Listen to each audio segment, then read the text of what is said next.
حضور نے فرمایا الدعاء صلاح المومن، دعا مومن کا ہتھیار ہے. دعا مومن کا، بول کے بتانا ہے، دعا مومن کا. فرمایا مومن یہ ہتھیار چلا سکتا ہے، یہ ہتھیار کافر کے پاس موجود ہے. حضرت زید بن حارثہ رضی اللہ تعالیٰ عنہ کو نہ پکڑ کے کچھ کافر ان کو پکڑ کے لے گئے تو ایک درخت کے ساتھ باندھ لیا، کہنے لگے تمہیں قتل کریں گے، حضور کے صحابی ہیں رضی اللہ تعالیٰ. جب کافر آپ کو قتل کرنے لگا نا تو انہوں نے درخت کے ساتھ اچھی طریقے سے ٹانگیں باندھ لی، ہاتھ باندھ لیے، گردن باندھ لی. کہنے لگا بلا اپنے رب کو. تو حضرت زید رضی اللہ تعالیٰ عنہ فرمانے لگے میں تو شہید ہونے کو تیار تھا، لیکن تو نے آزمانے کا پروگرام بنایا تو ٹھیک ہے، میں پھر بلانے لگا ہوں اپنے رب کی مدد کو. اے اللہ مدد فرما. اس نے اتنی دیر میں تلوار نیام سے نکال لی. اے اللہ مدد فرما. اس نے جب تک دونوں ہاتھوں میں تلوار سونت لی. اے اللہ مدد فرما. جب تیسری بار آپ نے یہ کہا تو اس نے تلوار اٹھائی، کہا اللہ مدد فرما. حضرت زید رضی اللہ تعالیٰ عنہ کہتے ہیں جب چوتھی بار میری زبان سے لفظ نکلے، کافر کے ہاتھ میں تلوار تھی پر گردن بھی اس کی کٹ کے نیچے گر گئی، کہ گردن کٹ کے اسی وقت نیچے گری. مجھے کسی نے کھولا، نہ مارنے والا نظر آیا، نہ گردن کاٹنے والا نظر آیا، نہ مجھے کھولنے والا. تو میں نے کہا آنے والے تو بتا تو سوئی تو کون ہے؟ تو کہنے لگے میں جبریل امین ہوں، میں جبریل امین ہوں، میں جبریل. مجھے دشمنوں نہ چھیڑو، میرا ہے کوئی جہاں میں. مجھے دشمنوں نہ چھیڑو، میرا ہے کوئی جہاں میں ابھی پکار لوں گا، نہیں دور ہے مدینہ. کہا جب تو نے، حضرت جبریل کہنے لگے جب تو نے پہلی دفعہ کہا نا اللہ مدد فرما تو میں سدرۃ المنتہا پہ تھا، مجھے حکم ہوا جبریل دیر نہ کرنا. فرماتے ہیں جب دوسری دفعہ تو نے کہا نا اللہ مدد فرما تو میں 7ویں آسمان پہ تھا، اور جب تیسری دفعہ کہا مدد فرما تو میں پہلے آسمان پہ تھا. اور فرمایا جب تو نے کہا چوتھی دفعہ اللہ مدد فرما تو میں تیرے سرانے کھڑا تھا، میں تیرے سرانے. تو بھائی اب تو اجتماعی دعا بھی نہیں رہی ہماری، اب تو یہ والا سوتا بھی. اکبر الآبادی نے کہا تھا مصیبت میں بھی اب یاد خدا ہم کو نہیں آتی، دعا منہ سے نہ نکلی جیبوں سے عرضیاں نکلی. اب بھی ہم کہتے ہیں کریں گے بات، سفیر کو بلائیں گے، ہم نے کہا ہے اس کو، تو مان جائے گا وہ آپ کی بات؟ وہ بچے کاٹ رہا ہے تو اس کو گھر بلا رہا ہے. ابھی تک ایک اتنا سا سٹینڈ کہ ان کا جو دفتر ہے سفارت خانہ وہ بند کر دیا جائے، اتنی بھی توفیق نہیں ہوئی. کہتے ہیں ٹھیک ہے شور شروع ہو رہا ہے بس چپ کر دیں گے سارے. خدا را خواب غفلت سے اٹھو، بیداری حاصل کرو. اور کچھ نہیں ہو سکتا تو کھل کے دعا تو مانگو، ان کے لیے دعا تو مانگو. اللہ بڑا کریم ہے، وہ جب مدد کرنے پہ آتا ہے تو پھر بڑے بڑے کافروں کے مقابلے میں اپنے بندوں کی مدد فرماتا ہے. اور میں یہ پیغام دینا چاہتا ہوں عالم کفر کو بھی، یاد رکھیں رب کریم جب مدد کرنے پہ آئے تو اکیلے حضرت ابراہیم اور ایک طرف پوری ملت ہو تو اللہ اپنے خلیل کو بچا لیا کرتا ہے. رب کریم کی رحمت کاملہ جب فیصلہ کر لیتی ہے تو پھر نمرود جیسے سپر پاور طاقت کو رب کریم مچھر سے مروا دیا کرتا ہے. اللہ تبارک و تعالی، یہ تو مسلمان کا دعا والا سوتا ہی، وہ نکل کر خانقاہوں سے ادا کر رسم شبیری. یہ تو تب ہوگا جب خانقاہ کے اندر کوئی ذکر فکر عبادت ہو رہی ہو، اور جب وہاں حال ہی کوئی نہیں، وہاں تو رقص و سرور ہے، وہاں تو بات جھوٹی تعریفیں ہیں. ہر آدمی نے ایک بندہ ساتھ رکھا ہوا ہے تعریفیں کرنے کرانے والا، تو معاملہ ہی اور ہو گیا ہے. میرے بھائی عبادت کی لذت حضرت سیدنا عمر فاروق، سب بولیے رضی اللہ تعالی. حضرت عمر فاروق رضی اللہ تعالیٰ عنہ کا مبارک زمانہ ہے. حضرت عمر نے فوج بھیجی ایران کے حکمران کے ساتھ جہاد کرنے. ایران کے بادشاہ نے 2 عیسائی جاسوس بھیجے، کہنے لگا ذرا پتہ تو کرو مسلمانوں کا رات کا طریقہ کیا ہے، میں صف بندی کراتا ہوں. وہ ساری رات صف بندی کراتا رہا. 2 جاسوس آئے مسلمانوں کی معلومات کرنے. معلومات کر کے جب واپس گئے تو حضرت عمر فاروق رضی اللہ تعالیٰ عنہ کے سپاہیوں کو دیکھا، غور سے پلٹے. تو بادشاہ کہنے لگا کیا حال دیکھ کے آئے ہو؟ کہنے لگا سارے مسلح پہ بیٹھے ہوئے، جتنے گھنٹے ہم وہاں رہے ہیں مجاہدین مسلح پہ رہے ہیں، یوں لگتا ہے جیسے ان کا دنیا داری سے کوئی تعلق. اور کہنے لگے بادشاہ کوئی ایسی طاقت ہے جس کو وہ بلا رہے تھے، کوئی ایسی قوت ہے جس کو وہ پکار رہے تھے. ہمیں بھی وہاں کھڑے ہو کے محسوس ہوتا تھا کہ ہاں کوئی ہے جو آ جائے گا ان کی مدد کے لیے، کوئی ہے جو پہنچے گا ان کی مدد کرے گا۔ ایران کا بادشاہ کہنے لگا مجھے سمجھ آ گئی ہے، وہ جسم کی طاقت سے ہی نہیں لڑتے، وہ کوئی غیبی طاقت ہے جس سے وہ لڑتے ہیں۔ بھائی وہ غیبی طاقت بھی تو ہمارے پاس ہم نے ناراض کر لیا نا، وہ بھی تو نہیں نا، مسجد کا رخ بھی تو کوئی نہیں۔ اور میں نے پچھلے جمعے بھی کہا تھا، پھر کہتا ہوں، وہن ہو گیا امت کو۔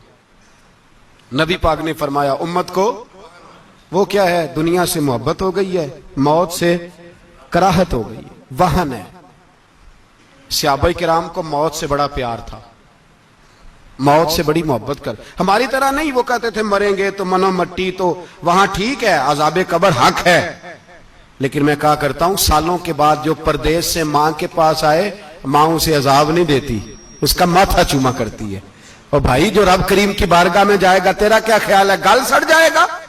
مدینے والے حبیب نے فرمایا قبر المومن روضۃ من ریاض الجنہ، فرمایا میرا مومن جب قبر میں جاتا ہے تو اللہ جنت کے سارے دروازے کھول دیتا ہے، وہ تو اللہ کی رحمت میں پہنچتا ہے۔ کون کہتا ہے مومن مر گئے، وہ تو قید سے چھوٹے اپنے گھر گئے۔ کون کہتا ہے قبر میں عذاب ہے تو صرف عذاب ہی ہے، ہاں مجرم کو سزا ملے گی، لیکن مومن ہمیشہ جہنم میں، وہ بالآخر جنت میں جائے گا، بالآخر جنت میں جائے گا۔ اور کسی درویش نے بات کی، وہ کر کے چلے گئے، بر کمال ہی کر گئے، کہنے لگے دوزخ میں میں تو کیا، میرا سایہ نہ جائے گا، کیونکہ رسول پاک سے دیکھا نہ جائے گا۔ نبی پاک سید عالم علیہ السلام کے غلام تو دیکھو نا، ساری زندگی عمر فاروق بخاری پڑھو تو صحیح، ساری زندگی عمر ہر نماز کے بعد کہتے تھے اللہم ارزقنا شہادت فی سبیلک، اللہ بسترے پہ موت نہ دینا، موت مجھے شہادت کی دینا۔ حضرت سیدنا مولا علی شیر خدا کرم اللہ تعالی وجہ الکریم ساری زندگی کہتے رہے اللہ، علی نے میدان میں عمر گزاری ہے، اسے شہادت کی موت عطا فرما۔ او بھائی یہ تو شہادتیں مانگنے والے۔ حضرت امام حسین میدان کربلا میں کھڑے تھے، شمر کہنے لگا حسین تیری چاروں جانب موت ہے، تو آپ فرمانے لگے تجھے ابھی ہمارا پتہ ہی نہیں، موت سے تو ہمارا پیار چلتا ہے، اور فرمایا یہ شہادت تو ہمارا پیچھا کرتی ہے، پہنچ جاتی ہے جہاں ہم ہوتے ہیں، موت سے ڈرا رہا ہے۔ مسلمان کا مرنے کو دل نہیں کرتا، ورنہ وہ اتنی بڑی کوٹھی میں کون رہے گا؟ مرنے کو دل اس لیے نہیں کرتا کہ وہ جو 6 کروڑ 10 کروڑ ڈالر لوٹ کے رکھے ہیں، مر گئے تو کھائے گا کون؟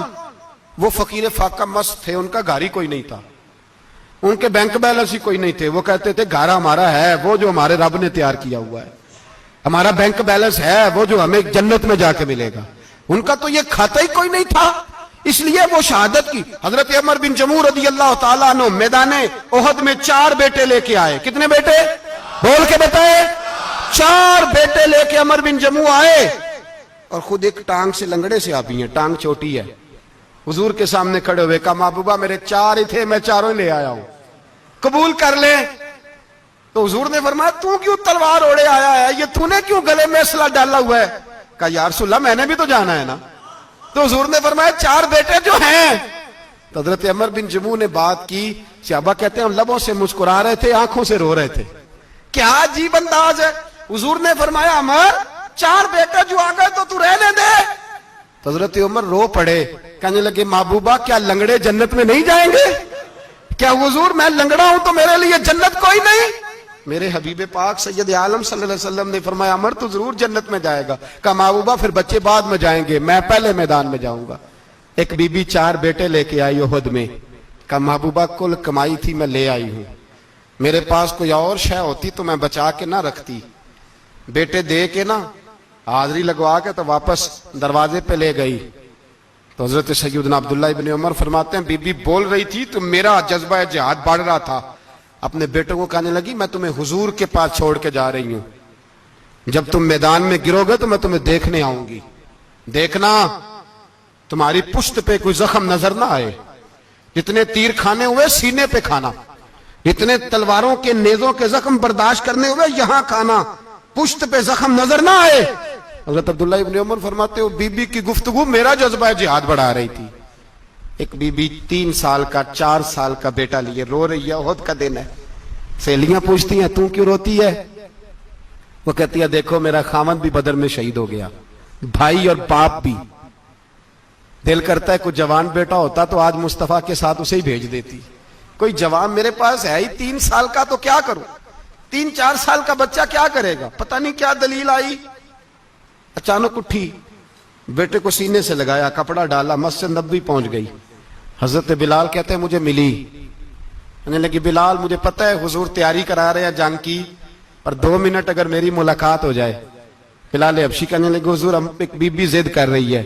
حضور باہر آئے، کہنے لگی حضور میں فلاں کی بیٹی، فلاں کی بہن، فلاں کی بیوہ ہوں، میں نے بدر میں 3 شہید دیے ہیں، اب میرے پاس یہ 3 سال کا لال ہی بچا ہے، بڑا فخر ہے میرا، لوگ مجھے شہید کی بیوہ، شہید کی بیٹی، شہید کی بہن کرتے، دل کرتا ہے شہید کی اماں بھی کہیں جاؤں تو میرا بیٹا لے لیں۔ سیدنا بلال کہتے ہیں حضور مسکرائے، کہنے لگے یہ 3 سال کا نونہال کیا کرے گا؟ کہتے ہیں اماں کا عجیب جذبہ ہے۔ کہنے لگی محبوبہ سنا ہے اسلحہ بھی تھوڑا ہی ہے، ڈھالیں زیادہ کوئی نہیں، میرا بیٹا ساتھ رکھ لیں، جب آپ کی طرف کوئی تیر آیا نا تو میرا بیٹا ڈھال کے اس کو ڈھال بنا کے آگے کر دینا۔ محبوبہ ڈھال تو بن ہی سکتا ہے نا۔ حضرت بلال فرماتے ہیں مصطفیٰ کریم نے فرمایا جا میں نے قبول کیا، قیامت کے دن بیٹا گھر لے جا، جب تیرا نام پکارا جائے گا تو شہید کی اماں کہہ کے پکارا جائے گا، جا تو گھر لے جا۔ کہتے ہیں چلتے چلتے ایک غریبنی اور آ گئی، اتنی سی اٹی بان کی، اتنی سی۔ بلال حضور سے ملاقات ہو جائے گی، نبی پاک آ گئے تو کہا محبوبہ یہ غلبہ اسلام میں میرا بھی حصہ ڈال لیں۔ حضور نے فرمایا یہ کیا ہے؟ کہنے لگے حضور خامد فوت ہو گیا، اولاد اللہ نے بے نیازی سے دی نہیں، سویرے چرخہ کاٹ کے رزق حلال کھاتی ہوں، میرے پاس نا یہ اتنا سا بان ہے، ایک گھوڑے کی لگام بن جائے گی، محبوبہ حصہ تو ڈال جائے گا نا دین کے لیے، میری قبولیت ہو جائے گی۔ میرے حبیب نے ہاتھ اٹھائے اور دعا مانگی، کہے اللہ جتنا تو میدان کے مجاہدوں کو اجر عطا فرمائے اتنا اس غریبنی کو بھی عطا فرمانا، اتنا اسے بھی دینا۔ بھائی یہ جذبے تھے، یہ رنگ تھا امت مسلمہ کا، اس لیے کافر گھر میں بیٹھ کے کانپا کرتا تھا۔ اب اسے پتا ہے یہ اے سی والی کار سے نہیں نکل سکتے، اسے پتا ہے کہ ہم نے انہیں بوتل پہ لگا دیا ہے، اب یہ پیپسی مرینڈا اور یہ پی کے کھانے کے ساتھ تو یہ مست رہتے ہیں، اب یہ نہیں نکل سکتے گھر سے، ہم نے انہیں ان چیزوں پہ لگایا ہے جو ان کے وجود کو کھوکھلا کر رہی، اب کیسے میدان میں نکلیں گے؟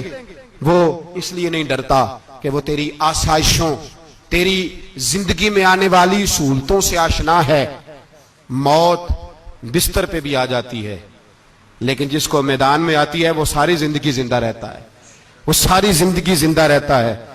بھائی مرنا تو ہے، لیکن اگر زندگی دین کے کام آئے گی تو امر ہو جاؤ گے، بچ جاؤ گے۔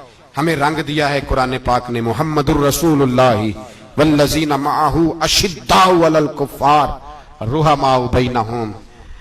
پہلی بات یہ کہ کافر کے لیے سختی کا جذبہ رکھیں، نرمی اتنی دیر جتنی دیر اسے دین کے قریب کرنا ہے، لیکن اگر وہ بغض دکھائے تو اشداء علی الکفار، اور مومن کے حق میں رحماء بینہم۔ اور پھر فرمایا مدد بھی مانگو، تراہم رکعا سجدا یبتغون فضلا من اللہ ورضوانا، رکوع کرو، سجدے کرو، مدد مانگو، اور زندگی سے پیار نہ کرو اس لیے کہ جانا تو ہے، جب وقت آئے تو پھر شہادت سے پیار کرو، پھر سامنے کھڑی جنت سے پیار کرو۔ اللہ کی بارگاہ میں یہ التجا ہے، اللہ عالم اسلام کے جوانوں کے دلوں میں حضرت سیدنا امام حسین کے جذبوں کی خیرات عطا فرمائے۔ آخر دعوانا ان الحمد